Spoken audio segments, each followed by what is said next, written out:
Hi guys, my name is Ines. I'm 32 years old and this is my story. Why do I have these scars? Let me come up close so you can take a look at them.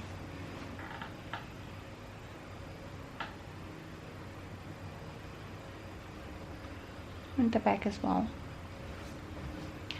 10 years ago I met a guy. We started dating. Wasn't too soon into the dating that the guy became very verbal, abusive, emotional, controlling, insecure about anything and everything around me, and that led to physical abuse.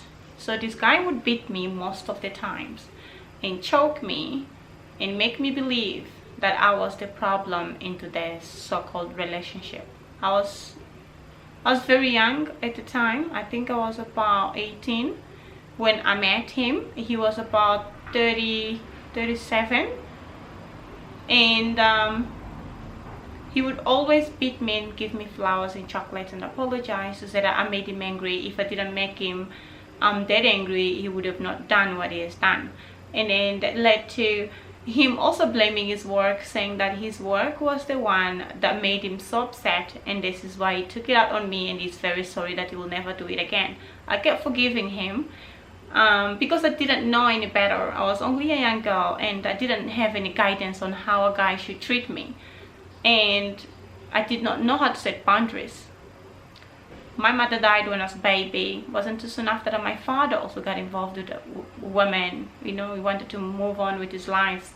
I am the youngest of the 7 children, and everybody else had their own life. Basically everybody I felt like I was a stone in everybody's shoe. Nobody had time for me or teach me anything, and so therefore I was with this person, and he would continuously abuse me however he felt, which is physical abuse and emotional abuse, verbal abuse.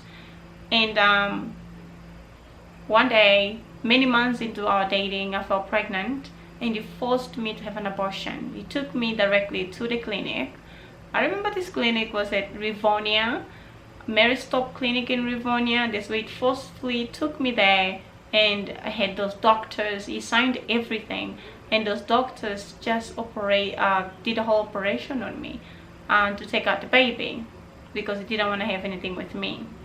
That broke me so much, and that gave me the courage to separate myself from him. I wanted nothing to do with him, but he kept following me around and apologizing, and I did not want to be with him anymore. I met my daughter's father and I had another life. I moved on after a year or so. And then that also didn't work, which the man ended up leaving me with the baby.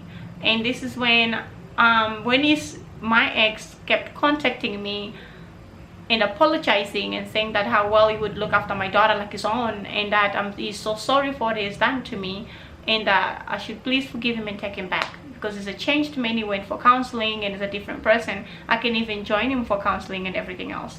Me thinking, oh well, I think he's really sorry this time. I don't think he's gonna do it again, even though previous times he abused me several times. But I still have that big heart of forgiving and letting him back into my life, not just mine alone, but my daughter's life as well. And now the abuse wasn't just for the two of us, for me. It ended up being for my daughter as well. He would abuse my daughter, physical abuse, like hit her, pull her hair, call her different kind of names. And then at one time I told him, I said that I don't think I want to handle this. I don't think I can handle this anymore. It's just too much. I'm just a young girl, and you are now abusing my daughter as well. I'm now a mother, and I know that this is not your child, even though you do take her as your own, but this situation is just out of control. I don't think we belong together. I think that we should find our lives. Of course, he wasn't happy with that decision, that I decided that I wanted to end things, and that I didn't want to be his punching bag anymore. I did not want to be his slave anymore. I did not want my daughter to go through what I went through. So when we moved away from him, he followed me every single day. At the time I was at school, I was just upping my grades a bit. He followed me at school, calling my colleagues, the school children, asking them about me, and they would say, of course Ines is in there, we saw her in there, you know, like she's in there. He would find out information about me. He would follow me at school, follow me at my workplace, follow me at my place, and he would threaten to kill us, kill me and my daughter, and that he would feed us to the lions in the Kruger National Park. It's a big national park here in South Africa. And that if I don't take him back, I will see what's going to happen to me. He's going to get a lot of guys to rape me, rape my daughter, make us disappear from this planet, and that no police officer will ever find him, no justice system that will stand for us.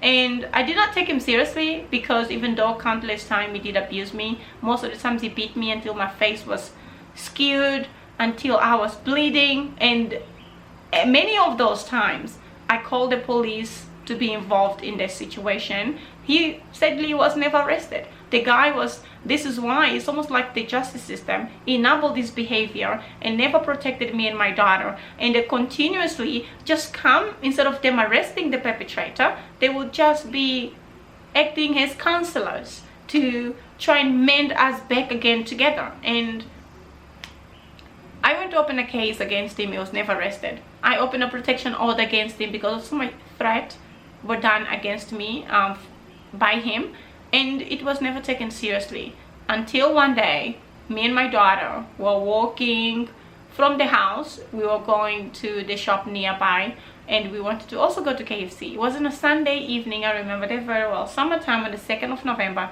2014. As we were walking, I just saw a car coming from nowhere. He says to me, I have a present for you and your daughter. I said, we don't want anything from you. Just get away from us before I call the security. This is when it happened so fast, so fast, that this guy grabbed my daughter into his car. He threw her in there, and when I went there trying to protect my little one, to take her out of his car, this is when he pushed me away. So I pushed him back. I got my daughter, and my daughter also managed to like open from the inside. This is how I was able to access her as well quicker. And this is when he went into his boot as me and my daughter were walking away. She was 4 years old at the time. She just turned 4. We're walking away. I just heard, "You bitch." As I pulled my daughter around me, it was not like a splash, very tiny. It was just like, I felt wet all over. It was water, like water thrown at me, but it's not water. It felt a bit of splash. So it was acid. I started burning instantly. I started screaming and screaming. My neighbors actually started coming out, and I was like, help me, help me. Jan burnt me. This was his name, by the way. His name is Jan Petersa. I think the story is all over the media, so many people that know this story. And he went to my daughter, ran to the pavement. She was running home now, because we were just around the corner from the house. He ran chasing my 4-year-old. He beat her against the pavement, and he pushed her onto the ground, trying to drag her back into his car so he can go and do whatever he wanted to do to my kid, and forcing us to get into his car. And this is when all the neighbors started coming out, and some stranger, was a man stranger, saw him doing that to the little girl, and I was on the floor nearly passing out and screaming because I was in this excruciating pain. It felt like there was a fire in me that I couldn't see the flame. It was terrible. I was burning, and I kept screaming, please help me, please help me.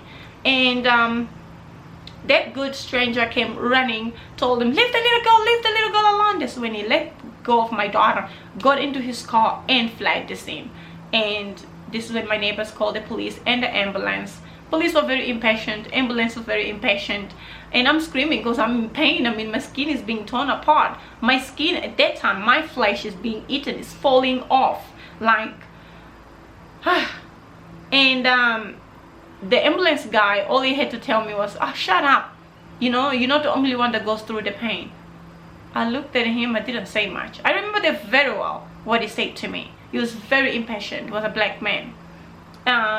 Yeah, so there were 2 of them. So one of them was very rude, very rude. The other one was just quiet. I think he was traumatized by the whole the whole thing. My skin was already like white, and you could see my bones as well. It was just being eaten by acid at that point. I could see the shock in the other guy's face, and the other one being rude to me. And this when I passed out. Actually, I woke up in Johannesburg hospital. And that's my story, how I have these scars. I know sometimes when I'm standing in the media, like on camera, and you can't really see much, but when I come up close, you will be able to see the scars. He was given 10 years for stealing my identity, burning me, you know, my whole upper body. I had about 60 surgeries to reconstruct me. I had many on my lips because my chin and neck was together, and my plastic surgeon did an amazing job by separating all of these. It was terrible. It was crazy, you guys. I'll put some pictures over here for you guys to see how I looked like, how I was on the first stages after I woke up. This is when they had to leave me in ICU bed for 2 weeks because the doctor's glove melted when he tried to touch me. So I was burning, basically burning for 2 weeks. They had to I was in coma, and they had to induce more coma so I could still stay there, because every time I wake up I used to scream. So I was also blind for a bit, and thanks God there's some medication that applied some drops on in my eyes, and this is what helped my eyesight. Yeah, so through the whole situation, I had what helped me to be here, what helps me to actually look for something better in life, actually look for life itself, want to live again. It's the fact that I still have a daughter. My daughter is here, she's fine, thanks God. And the fact that I had so many surgeries, reconstructive surgeries, that made me look better again. And then the counseling played a big part. My counselor Marianne DeBrake, and my plastic surgeon Gabrielle Dukas, and my other plastic surgeons from the other hospital, that Dr. Moore and many more, they did an amazing job. The therapy and the wound care clinic, and everybody that came to my aid, the what is that, the exercising department, to help me loosen up a bit.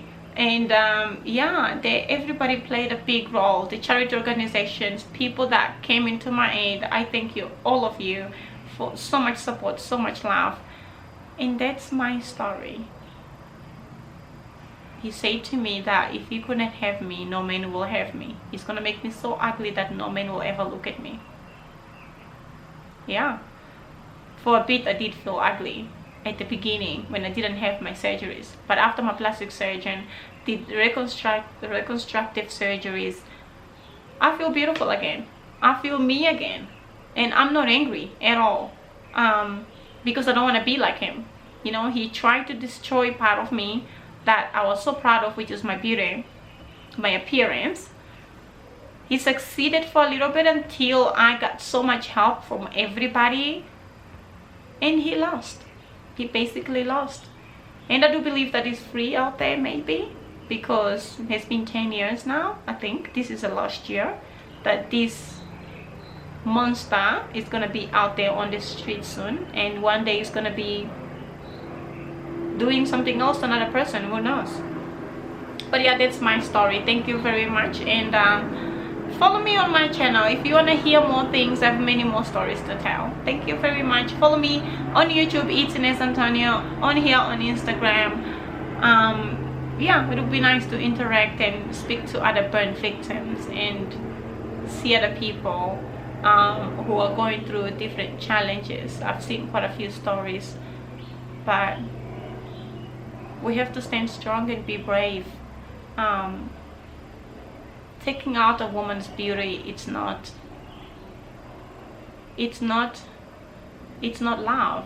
It's abuse, it's crime, it's selfish. Every woman wants to feel beautiful and attractive, and for a man to do this to a woman, it's just very selfish. And I want to tell to all the ladies out there, ladies, let's raise the bar. Let's stop men from abusing a woman.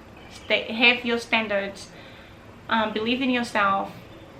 Don't think that your happiness is with a man. Your happiness is with you, within you yourself. As I grew older, I started finding myself as my own happiness. I believe in me. I I love me, you know.